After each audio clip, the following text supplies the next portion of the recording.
Hello guys, இந்த வீடியோல worthless regression மேன்வாவோட 24வது எபிசோட எக்ஸ்பிளனேஷன் தான் பார்க்க போறோம். மத்த 23 எபிசோட எக்ஸ்பிளனேஷன் பார்க்காதவங்க லிங்க் டிஸ்கிரிப்ஷன்ல கொடுத்துருக்கேன், போய் செக் பண்ணி பாருங்க. அதுக்கப்புறம் யாராச்சும் வீடியோக்கு லைக் போடாம பார்த்துட்டீங்கன்னா மறக்காம லைக் போட்டு பாருங்க. அப்ப அந்த வீடியோ நிறைய பேர் ரெக்கமெண்ட் பண்ணும், எனக்கு வீடியோ போறதுக்கு ஒரு மோட்டிவேஷன் இருக்கும். போன சாப்டர்ஸ்ல நம்ம ஹீரோ வந்துட்டு அந்த ஸ்வாட் டீமனை மீட் பண்ணது, ஹீரோனால தான் அவர் வந்துட்டு இப்படி மாறிட்டாரு, அதாவது அந்த செக்ரட்டரியை கொண்டுட்டாரு அப்படின்னு ஹீரோ தெரிஞ்சுக்கிட்டு அவர் கூட சண்டை போட்டது, அவர் வேம்பையரா மாறினதெல்லாம் பார்த்திருப்போம். அதுக்கப்புறம் என்ன நினைச்சு அப்படின்னு சொல்லிட்டு இந்த வீடியோல பார்க்கலாம்.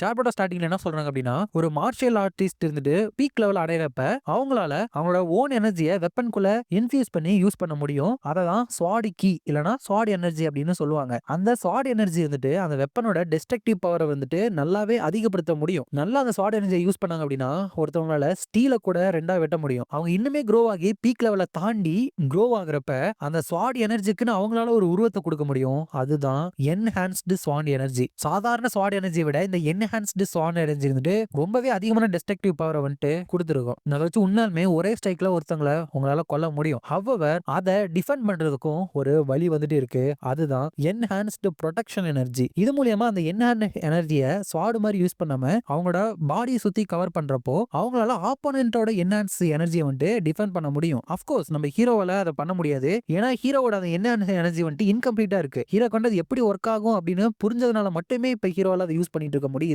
சோ ஹீரோக்கு ஜெயிக்கிற வழி வந்துட்டு இன்னும் அவன் கண்ணுக்கு தெரியவே இல்லை. அப்ப ஹீரோ வந்துட்டு அந்த என்ஹான்ஸ் எனர்ஜியை யூஸ் பண்ணா அவர் வந்துட்டு ஈஸியாவே ஹீரோ இருந்துட்டு அடிச்சு தூக்கி வீசிறாரு. அதுக்கப்புறம் அவன் ஹீரோ ஏர்ல பாக்குறப்ப அவர் முன்னாடி இல்ல, அவர் எங்க போயிட்டாரு அப்படின்னு ஹீரோ நினைக்கிறப்ப அவர் பின்னாடி அட்டாக் பண்ண வரப்ப ஹீரோ நல்ல வேலையா அதை கடைசி நேரத்துல பிளாக் பண்ணிடுறான். அதுக்கப்புறம் அவரோட முட்டியில இருந்துட்டு குத்தி அவரை சைக்கலான்னு பாக்குறான். அவர் தடுக்கவே இல்லை, ஆனா அவரோட உடம்பை சுத்தி போட்டுருக்க அந்த என்ஹான்ஸ்டு டிஃபென்ஸ் எனர்ஜி இருந்துட்டு ஹீரோவோட அந்த அட்டாக் இருந்துட்டு பிளாக் பண்ணிடுது. அதுக்கப்புறம் ஹீரோ டக்குன்னு பின்னாடி போயிட்டு என்னோட மோஸ்ட் ஆஃப் த அட்டாக்ஸை அவரோட ப்ரொடக்ஷன் எனர்ஜியை வச்சு பிளாக் பண்ணிடுறாரு. சோ அவர்கிட்ட இருந்து ஒரு அடி வாங்கினாலும் என்னோட கதை இருந்துட்டு முடிஞ்சிடும் அப்படின்னு நினைக்கிறப்ப இவங்க ரெண்டு பேத்துக்குமே அடிப்படை எபிலிட்டிலேயே வந்துட்டு நிறைய டிஃபரெண்ட் இருக்கு. ஏன்னா அந்த ஜூன் தாத்தாக்கு பாத்தீங்கன்னா அவர்கிட்ட வேம்பையர் பவர்ஸும் இருக்கு. அது இல்லாம வேம்பையரா இருந்துட்டு ஃபுல் மூன்ல வேற இருக்காரு. அது மட்டும் இல்லாம அவரை சுத்தி என்ஹான்ஸ்டு ப்ரொடக்ஷன் எனர்ஜியும் இருக்கு. இந்த அளவுக்கு ஃபைட்டிங் எபிலிட்டிஸ்ல டிஃபரன்ஸ் இருக்கிறது மட்டும் இல்லாம அவரோட டிஃபென்ஸும் அஃபென்ஸும் ஹீரோட 100 மடங்கு அதிகமாவே இருக்கு. சோ இவ்வளவு தூரம் அவருக்கு எதிரா ஹீரோ வந்துட்டு சர்வை பண்ணிருக்கிறது அதிசயம் அப்படின்னு ஹீரோ நினைச்சிட்டு போயிட்டு அட்டாக் பண்ண வரப்ப அவர் விலகிறாரு. ஹீரோ அவரை அட்டாக் பண்ணல. இந்த தருணத்துல ஹீரோ வந்துட்டு ஒரு பயங்கரமான அட்டாக் பண்றதுக்கான ஓப்பனிங் வந்துட்டு கொடுத்துட்டான். ஒரு மார்ஷியல் மாஸ்டருக்கு இடையில நடக்கிற ஃபைட் அப்படின்னா இந்த மாதிரி சின்ன ஓப்பனிங் கூட அந்த ஃபைட்டை வந்துட்டு டிசைட் பண்ணும். சோ ஹீரோ வந்துட்டு அந்த தவற விட்டா ஒரு தருணத்தினாலேயே மேபி இதுதான் அவனோட கடைசி மூமெண்டா இருக்கும் அப்படின்னு சொல்லிட்டு 0.1 செகண்ட்லயே அவனுக்கு புரிஞ்சிருது. ஹவவர் அந்த ஸ்வாட் டீமன் வந்து ஹீரோ அட்டாக் பண்ணாம பின்னாடி வந்துட்டு போயிட்டாரு. அதுக்கப்புறம் அவர் சிரிக்கிறப்பதான் ஹீரோ கொண்டு ஒரு விஷயம் நல்லா புரியுது. இப்ப வரைக்குமே அந்த ஸ்வாட் டீமன் நம்ம ஹீரோ கூட சீரியஸா இல்லாம ஈஸியா வந்துட்டு சண்டை போட்டுட்டு இருந்திருக்காரு. நினைச்சு பார்த்தா ஹீரோ கொண்டு இது கடுப்பா தான் இருக்கும். ஏன்னா 4 வருஷம் ஹீரோ வந்துட்டு அந்த ஷாவ்லின்ல மட்டுமே ட்ரைனிங் எடுத்திருக்கான். அந்த ஜியா கூட சண்டை போட்டு ட்ரைனிங் எடுத்ததுனால அவனோட மார்ஷியல் ஆர்ட்ஸ் வந்துட்டு கொஞ்சமா ஸ்டேபிளைஸ் ஆகி சுப்ரீம் பீக்கு வந்துட்டு அவன் கொஞ்சம் கொஞ்சமா ப்ராசஸ் ஆகி போயிட்டே இருந்தான். இந்த ஏஜ்ல இந்த லெவல் அட்டைன் பண்றது வந்துட்டு ரொம்பவே ரேர் தான். சோ பிராக்டிகலா பேசணும்னா ஹீரோ இந்த தருணத்துல வீக் கிடையாது. பட் அவனை விட நிறைய ஸ்ட்ராங்கா இருக்கிற ஆப்போனண்ட்டை தான் ஹீரோ வந்துட்டு மீட் பண்ணிட்டு இருக்கான். அவங்க எல்லாருமே ஜீனியஸா இருக்கிறதுனால ஹீரோ வந்துட்டு சாகர அளவுக்கு ட்ரைனிங் எடுத்து கஷ்டப்பட்டாலும் அவங்க கூட கேட்ச் அப்பே பண்ண முடியல. போன வாழ்க்கையோட மெமரிஸும் சேர்ந்து பயங்கரமான தாழ்வு மனப்பானைய ஹீரோக்கு வந்துட்டு உருவாக்கி விட்டுருது. சோ ஹீரோ வந்துட்டு கடைசியில ஒரு அன்லக்கியான பர்சன் தான். இந்த ஸ்மாலான உலகத்துல ஸ்மாலான விஷயங்களை வந்துட்டு ஹீரோ ஃபோக்கஸ் பண்ணியிருந்தான் அப்படின்னா அவன் வந்துட்டு பயங்கர ஹாப்பியான ஒரு லைஃபை வந்துட்டு வாழ்ந்திருக்கான். அவன் அந்த ஷாவ்லின்ல ட்ரைனிங் எடுத்ததுக்கு அப்புறம் அவனுக்குள்ள வேரூன்றி இருந்த அந்த இன்ஃபீரியாரிட்டி காம்ப்ளெக்ஸ், அதாவது தாழ்வு மனப்பான்மை இருந்துட்டு அவனை விட்டு போயிருச்சு அப்படின்னு நினைச்சான். சோ தென் அவன் வந்துட்டு ஸ்ட்ராங் ஆனான்னு கேட்டீங்கன்னா அதுக்கு பதில் ஹீரோவே சொல்றான், இல்ல நான் வந்துட்டு இன்னும் வீக்கா தான் இருக்கேன், நான் அந்த ஸ்வாட் டீமனை விட வீக்கா இருக்கேன் அப்படின்னு நினைக்கிறான். இந்த இடத்துல ஹீரோ இருந்துட்டு தாழ்வு மனப்பான்மையிலையும் இதை சொல்லல, அவனையும் அவனும் குறைச்ச எடை போடல.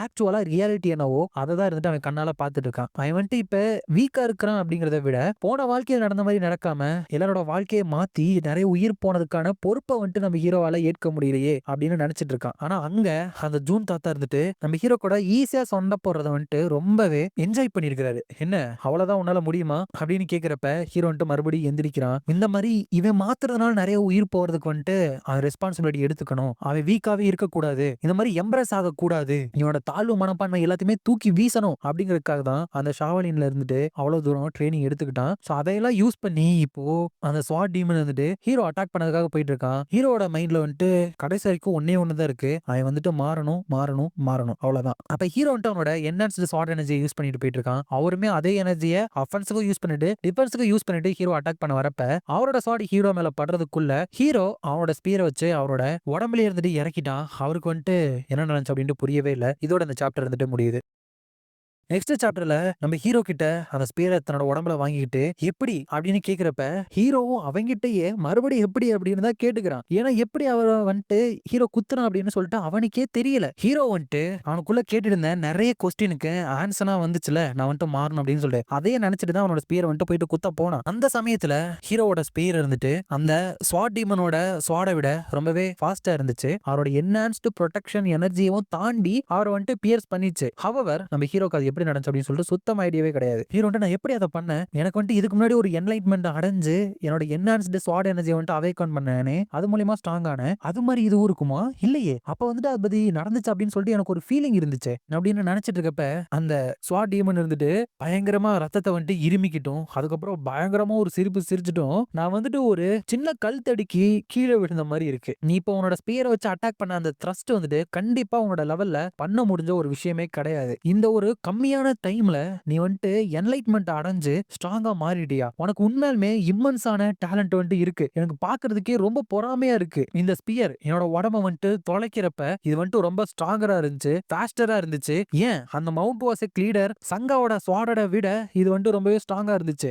ஐ கெஸ் உன்னோட அந்த என்ஹான்ஸ்டு ஸ்வாட் எனர்ஜி இருந்துட்டு என்னோட இன்டர்னல் எனர்ஜி இருக்கிற மெரிடியனை அட்டாக் பண்ணதுனால என்னால ரொம்ப நேரத்துக்கு உயிரோட இருக்க முடியாது. அதை ரீஜெனரேட் பண்ற அளவுக்கு என்கிட்ட தேவையான அளவு ரத்தமும் கிடையாது. சோ எனக்கு இப்ப நீ காமி, என்னோட வாழ்க்கை முழுக்க கஷ்டப்பட்டும் என்னால ரீச் பண்ண முடியாத அந்த லெவல இப்ப நீ எனக்கு காமி அப்படின்னு சொல்லிட்டு இன்னேட் கோர் எனர்ஜியை வந்துட்டு இப்ப அவர் யூஸ் பண்றாரு. இது வந்துட்டு ஒருத்தவங்க கூடவே பிறக்கிற எனர்ஜி. இதை ஒருத்தவங்க யூஸ் பண்ணிட்டாங்க அப்படின்னா ஒன்னு அவங்க உயிரை வந்துட்டு இழக்க போறாங்க, இல்லைன்னா அவங்களோட ஆயுட்காலம் வந்துட்டு குறையும். அப்ப ஹீரோ வந்துட்டு இதை ஆக்டிவேட் பண்றாரு அப்படின்னா இவரோட ரொம்ப நேரம் உயிரோட இருக்க முடியாது. சோ இங்க டைம் வேஸ்ட் பண்றதுக்கு பதிலா நான் இங்க இருந்து ஓடிட்டாலும் இவர் வந்துட்டு தானாவே இறந்து போயிருவாரு. ஆனா அந்த கண்ணு முழுக்க ரொம்ப சந்தோஷமும் ரொம்ப பேஷனும் இருக்கு. அந்த கண்ணை பார்த்ததுக்கு அப்புறம் என்னால திரும்பி ஓட முடியாது. நீங்க ஒன்னும் சாசரியை யூஸ் பண்ணக்கூடிய மோசமான பர்சன் கிடையாது. நீங்க வந்துட்டு உங்களோட லிமிட்டை ஓவர் கம் பண்ணி வரதுக்கான உண்மையை தேடின ஒரு சீக்கர். நீங்க வந்துட்டு என்னோட ரொம்பவே டிஃபரெண்ட் ஆனவங்க. உங்களோட கண்ணில் இருக்கிற அந்த ரைட்டியஸை வந்துட்டு பார்த்ததுக்கு அப்புறமே நான் வந்துட்டு கெஸ் பண்ணி வைக்கணும், நீங்க என்னோட யூத்தை பத்தியும் டேலண்ட்ஸை பத்தியும் பொறாமையா இருக்கேன் அப்படின்னு சொல்லிட்டு நீங்க பொய் சொல்லியிருக்கீங்க. நீங்க வந்துட்டு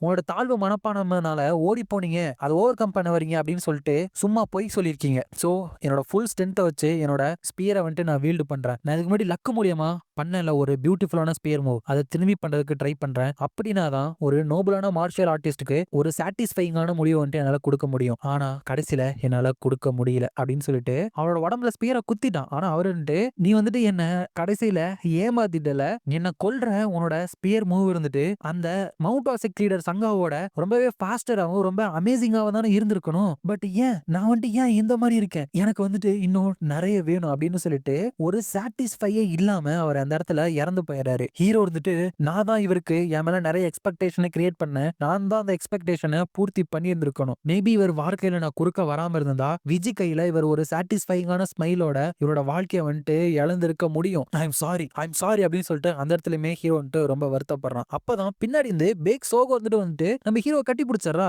நீ வந்துட்டு ரொம்பவே வளர்ந்துட்ட லீ சங்மின் அப்படின்னு அவ சொல்றா. அதோட இந்த சாப்டர் வந்துட்டு முடியுது. இந்த வீடியோ பிடிச்சிருந்தா மறக்காம லைக், ஷேர் அண்ட் சப்ஸ்கிரைப் பண்ணிருங்க. உங்களை நான் அடுத்த வீடியோல பார்க்குறேன்.